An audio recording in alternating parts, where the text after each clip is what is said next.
Assalamualaikum warahmatullahi wabarakatuh. Saya sedang bersama dengan senior saya, kakak kelas saya di Mesir, Al-Mukarram, Ustadz Dr.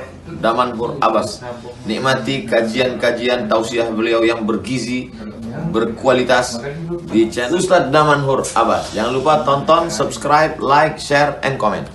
Assalamualaikum warahmatullahi wabarakatuh.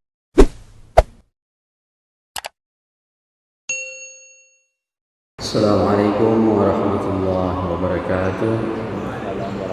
Alhamdulillah, alhamdulillahilladzi ahyana ba'da ma amatana wa ilaihi nusyur.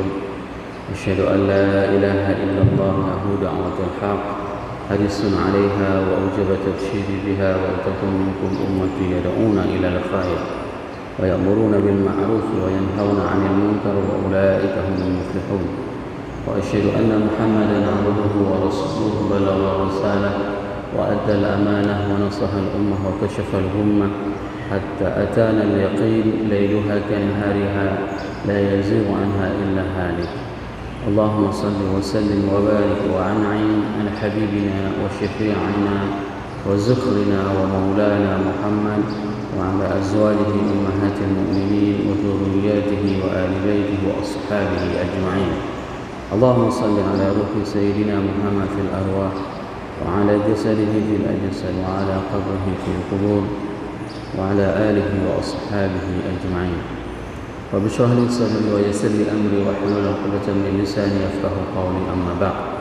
Para asatiz yang saya muliakan, ayah bunda yang saya cintai, Bapak Ibu jemaah salat subuh yang dirahmati Allah, marilah senantiasa kita panjatkan puji dan syukur kepada Allah yang telah memberikan nikmat kesempurnaan panca indera kita. Alhamdulillah, di pagi yang berbahagia ini Allah masih memberikan kepada kita nikmat berbicara, nikmat mendengarkan, dan nikmat melihat. Ini di antara nikmat-nikmat yang kita pergunakan pada subuh yang berbahagia ini untuk meningkatkan keimanan dan kecintaan kita kepada Allah. Dan salah satu yang akan menjadi pembahasan kita di dalam kabair pada subuh yang berbahagia ini adalah mengenai anggota tubuh yang diberikan oleh Allah. Ini merupakan semua kenikmatan yang memang harus kita pertanggungjawabkan dan harus kita peruntukkan untuk bisa meningkatkan keimanan dan kecintaan kita kepada Allah. Salawat dan salam mari sama-sama kita panjatkan kepada junjungan kita Nabi besar Muhammad sallallahu alaihi wasallam yang telah mengajarkan kepada kita segala aspek tatanan kehidupan. Kita tidak tahu bagaimana dunia ini kalau seandainya baginda Rasulullah sallallahu alaihi wasallam itu tidak pernah diutus. Tentu kriminalitas akan merajalela dan akan mewarnai dunia. Namun dikarenakan salah seorang sosok yang memberikan petunjuk dalam kehidupan kita, kendati orang tidak pernah bertemu dengan beliau, namun orang bisa mencintainya. Inilah salah satu kehebatan, kemukjizatan diutusnya baginda Rasulullah SAW. Semoga jemaah yang berhadir pada subuh yang berbahagia ini merupakan di antara umat Nabi Muhammad SAW yang dirindukan oleh Rasul, dan kita merindukan Rasulullah SAW sehingga kita akan diberikan syafaat oleh baginda Rasulullah SAW dan akan disuguhkan air dari telaga Kautsar dari tangan mulia tersebut. Allahumma amin. Bapak Ibu jemaah salat subuh yang dirahmati Allah, pada subuh yang berbahagia ini kita akan membahas dosa besar al-kabiratu thamaniyatu wa thalathun, yaitu dosa besar yang ke-38, yaitu adalah al-mutasammi'una 'ala an-nasi wa ma yusirrunahu, yaitu mendengarkan perkataan orang lain walaupun itu menyenangkan. Banyak hal hari ini yang memang itu sudah diolah oleh dunia modern sehingga itu menjadi sebuah program, dan program tersebut merupakan program yang memang selalu dirindukan. Dunia infotainment namanya. Infotainment ini adalah salah satu dunia yang menyajikan berita-berita, dan berita tersebut akan selalu menjadi konsumsi para masyarakat. Bayangkan Imam Az-Zahabi meletakkan mendengarkan perkataan orang, mencoba untuk menguping pembicaraan orang, itu merupakan salah satu di antara dosa besar. bahasa istilah hari ini yang dipakai oleh orang anak muda milenial, yaitu dengan istilah kepo. Kira-kira ada yang tahu arti kepo? Nah, kepo itu bukan kempo, bukan bela diri. Kepo itu knowing every particular object. Itu bahasa Inggrisnya. Kepingin tahu segala sesuatu. Ya. Begitu misalnya tetangganya beli mobil Land Cruiser LC ya 300, dia kepingin tahu kira-kira dari mana uangnya dia ya, ngapain dia ya. Itu namanya kepo ya. Knowing every particular object, bahasa Inggrisnya. Bahasa sekarang namanya kepo. Anak-anak muda sekarang kan kepo istilahnya. Padahal itu sudah dijelaskan, tidak boleh mendengar sesuatu yang memang itu tidak layak kita mendengarnya. Sehingga para sahabat terdahulu menjelaskan kepada kita, mereka itu tidak mau tahu tentang urusan ataupun aib orang lain. Sehingga pada saat ada seseorang misalnya katakanlah dia diajak untuk berbicara, ini bukan berarti sering dilakukan oleh ibu-ibu ya, biasanya mbak mari mbak, cuk kak ngajak kenal punah nah berita penting. Tahu-tahu berita penting itu adalah membicarakan tentang pertambahan emas yang dipakai oleh si ibu pulan. Itu tidak perlu, dan itu tidak perlu dibahas, tidak perlu dibicarakan. Kenapa? Karena itu merupakan salah satu hal yang memang dilarang di dalam Islam. Jadi kita tidak dibenarkan membicarakan dan mendengarkan. Nah, ada sebagian komunitas mereka itu merasa tidak enak, nggak enak dagingnya, namanya asal. Nah, apabila tidak mengupat terhadap orang lain. Nah, hai pajan tedu punah katrip ada mengupat. Nah, seperti itu. Ada kebiasaan-kebiasaan yang memang kebiasaan tersebut tidak baik. Membicarakan aib saudara kita. Kenapa? Karena pada saat seseorang membicarakan aib saudaranya, maka dia akan diminta pertanggungjawaban oleh Allah nanti di hari akhirat. Bayangkan, bahkan para orang-orang terdahulu pada saat mereka mengetahui aib seseorang itu, maka mereka sangat susah. Sangat susah. Kenapa? Karena mereka sudah terbebani dengan beban yang sangat luar biasa. Bahkan hari ini pada saat seseorang ini berbanding terbalik ke hari ini.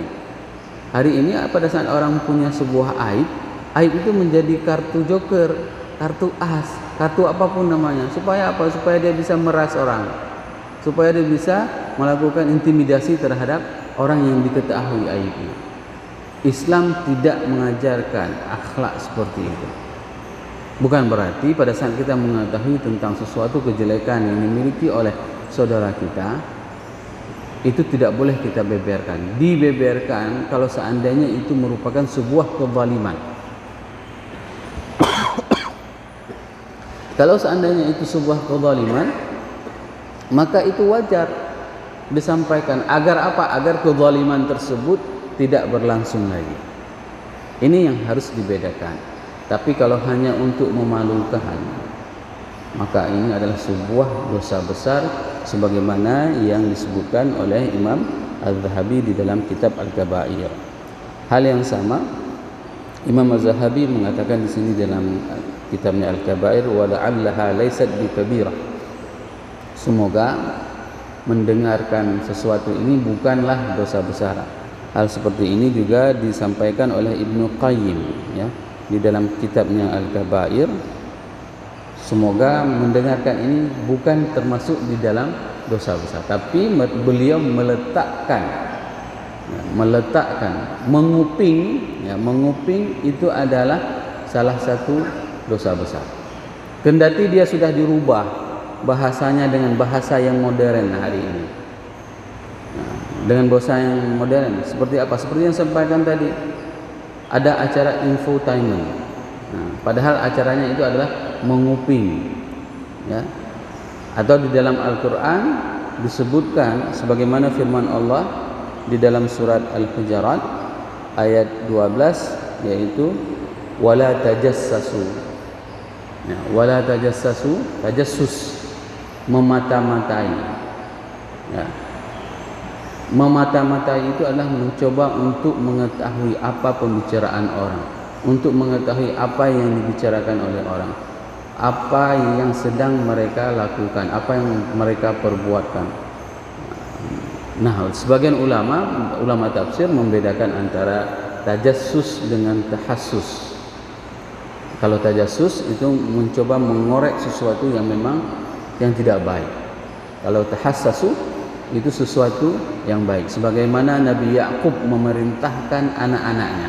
Pada saat Nabi Yakub kehilangan Nabi Yusuf dan Bunyamin, apa yang diperintahkan? Tahassasu.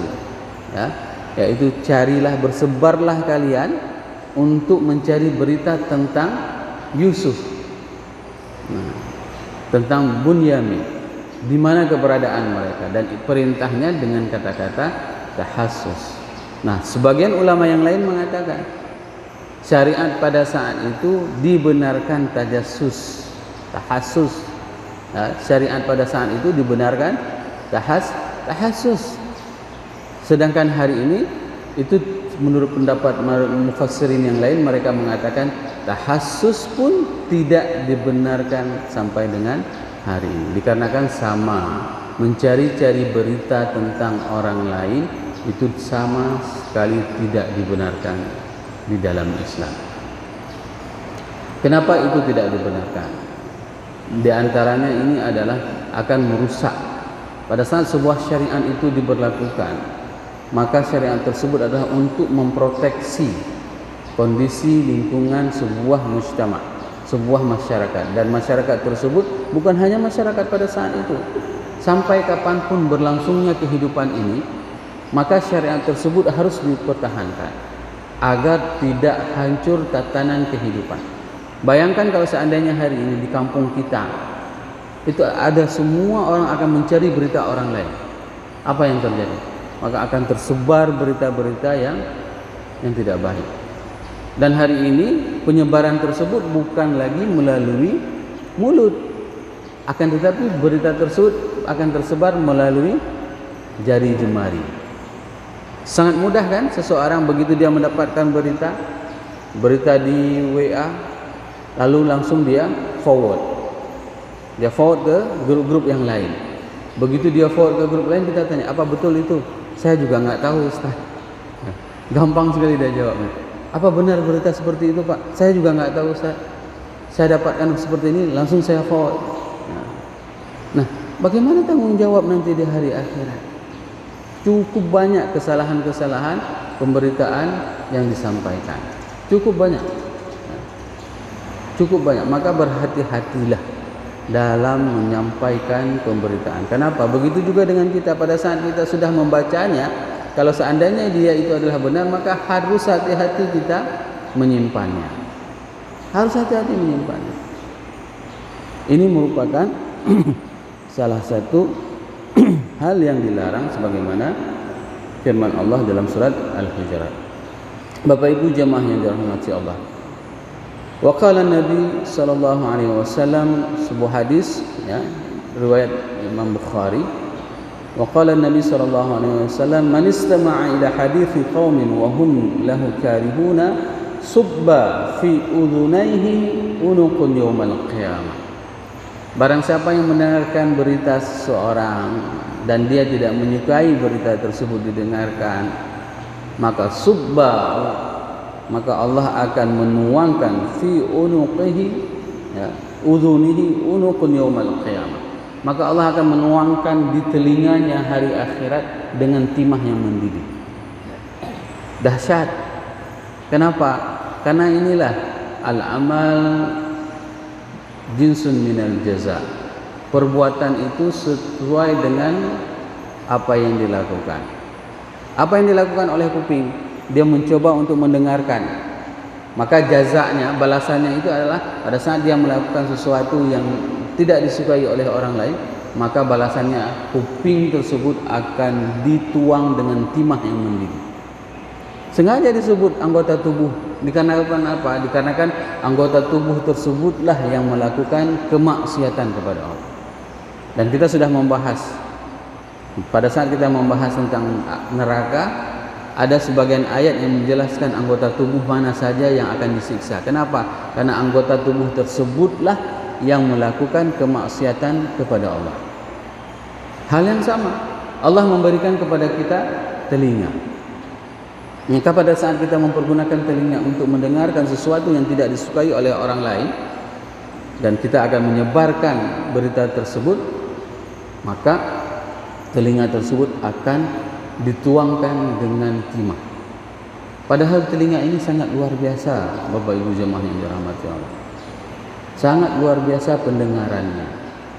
Bahkan kalau kita pun merekam dengan rekaman yang paling canggih sekalipun, ya, itu tidak akan pernah bisa sesempurna dengan telinga kita pendengarannya. Tidak akan pernah sesempurna dengan telinga kita. Semua anggota tubuh yang Allah ciptakan pada diri kita itu mempunyai kelebihan yang sangat luar biasa. Misalnya telinga, bagaimana mungkin ya, kita semua mempunyai telinga ya. Bagaimana mungkin suara yang saya keluarkan ini kok bisa ditangkap dengan telinga? Ada sebagian orang, mohon maaf, dia punya telinga juga, tapi dia tidak mendengarkan suara. Ada orang bisu dan ae, ya, itu tidak bisa mendengarkan suara, padahal dia punya perangkatnya semuanya. Kenapa? Itulah hebatnya Allah. Dia mempunyai perangkat, tapi dia tidak mendapatkan suara, dikarenakan ada bagian yang terputus di dalam telinganya. Maka ini adalah nikmat pada saat Allah masih memberikan telinga kita. Jangan kita pakai telinga tersebut untuk bertambah dosa kepada Allah. Pada saat Allah berikan mata, maka jangan sampai kita gunakan mata tersebut untuk menambah dosa. Semua para sahabat tersebut, mereka menginginkan seluruh anggota tubuh yang dia miliki itu menjadi sebagai pembuktian kecintaannya kepada Allah dan kepada Rasul. Talha, dia punya jari-jarinya terputus jari-jarinya.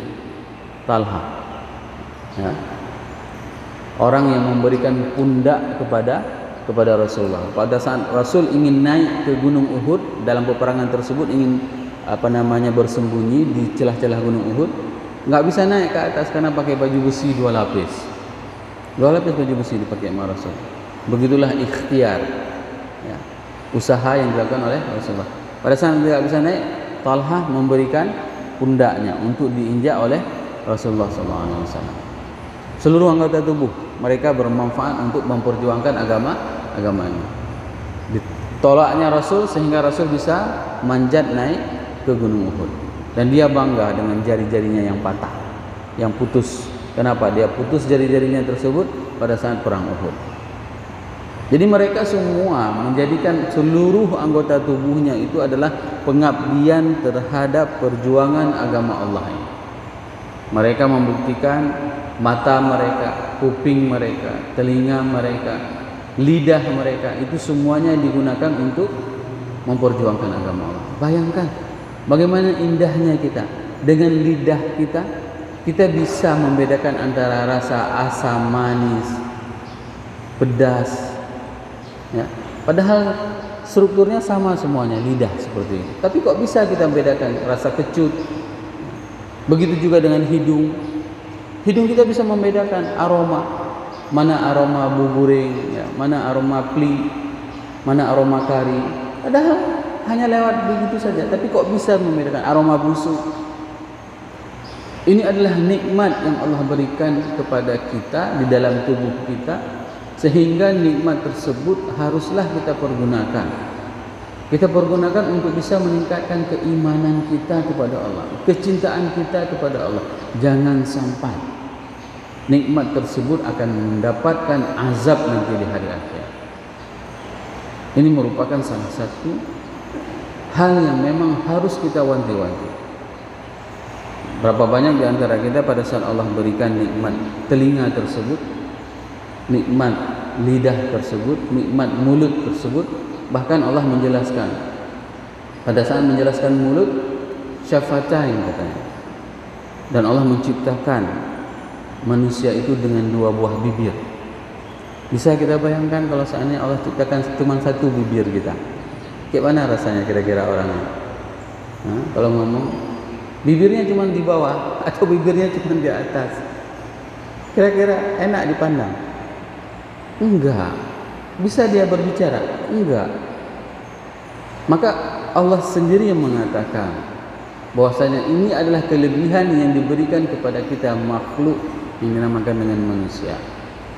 Ainain wa lisanan wa syafatain. Ya, diberikan 2 belah mata. Enggak ditaruh 1 mata kita.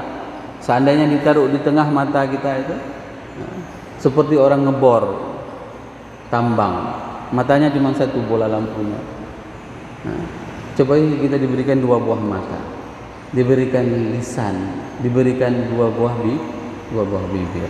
Semua itu adalah nikmat, dan nikmat tersebut harus bisa kita pergunakan untuk meningkatkan keimanan dan kecintaan kita kepada Allah dan Rasulnya. Jangan sampai dengan nikmat tersebut itu bisa diazab oleh Allah. Maka hari ini pada saat ada orang-orang yang ingin membicarakan tentang aib orang lain, tolak dia. Tolak dia, jangan mau. Pada saat ada terlintas, ya, terlintas bukan hanya mendengarkan saja. Pada saat kita terlintas, pada saat melihat story, ya, update status seseorang tentang aib orang lain, maka itu hindari. Maka saya jarang sekali melihat story. Kenapa? Saya bilang, ngapain saya lihat story orang? Quran aja jarang kita tengok, ya? Masa kita harus baca satu status seseorang? Ngapain? Quran aja nggak pernah di scroll seperti itu. Seharusnya kita pergunakan jari, mata, telinga, hidung, lidah. Semuanya itu adalah untuk bisa meningkatkan keimanan dan kecintaan kita kepada Allah Subhanahu wa taala. Bapak Ibu jamaah yang dirahmati Allah, di hadis tersebut Imam Bukhari menjelaskan tentang bagaimana seseorang juga yang menggambar, ya, melukis. Di sini terjadi perdebatan para ulama bahwasanya melukis tersebut adalah melukis yang membentuk jiwa manusia ataupun jiwa binatang. Tapi kalau seandainya tidak berbentuk, maka itu tidak apa-apa. Ini menurut pendapat ulama. Namun ada hal yang memang harus kita sepakati bersama. Pada saat umat Islam ini adalah sebuah tradisi umat Islam yang suka bertengkar. Ya, suka bertengkar. Ini permasalahan yang paling sering kita dapatkan hari ini. Kenapa saya katakan seperti ini? Pemahaman hadis itu memang harus dipahami sesuai dengan asbabul wurud. Kalau Al-Quran harus dipahami dengan asbabun nuzul, ya, sebab turunnya. Kalau hadis dengan asbabun wurud. Dan penyakit umat Islam itu suka bertekak, suka bendawa. Seperti yang terjadi pada saat Ustaz Hadi Hidayat menceritakan tentang surat Asy-Syu'ara. Sebenarnya itu tidak perlu diperdebatkan. Tidak perlu diperdebatkan. Ya, tidak perlu. Karena apa? Kalau orang memahami tentang bagaimana musik tersebut, ya, dan ini bukan menjadi pembahasan yang memang harus terus saling menuduh, saling menuding, saling membenci antara umat Islam. Karena itu semuanya hal yang dilarang. Membenci, memusuhi, berdebat, itu hal yang dilarang. Nah, jadi jangan habiskan waktu kita untuk merenggangkan persaudaraan. Ini yang harus kita tanamkan di dalam jiwa kita.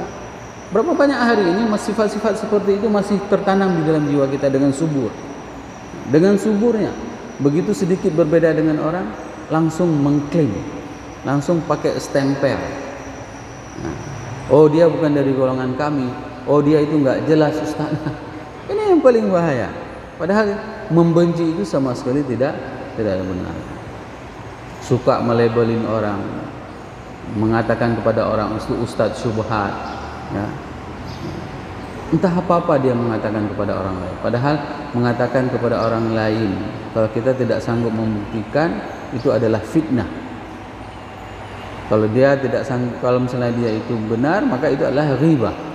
Keduanya itu adalah sesuatu yang memang dilarang di dalam Islam. Maka saya ingin menyarankan pada diri saya dan kepada jemaah semuanya, jangan pernah membenci saudaranya seiman. Tanamkanlah rasa cinta. Agar apa? Agar hati ini lembut. Kendati berbeda misalnya melihat dari performanya, dari penampilannya, nggak apa-apa, cintai mereka, karena mereka adalah satu Tuhan dengan kita, ya, satu iman dengan kita.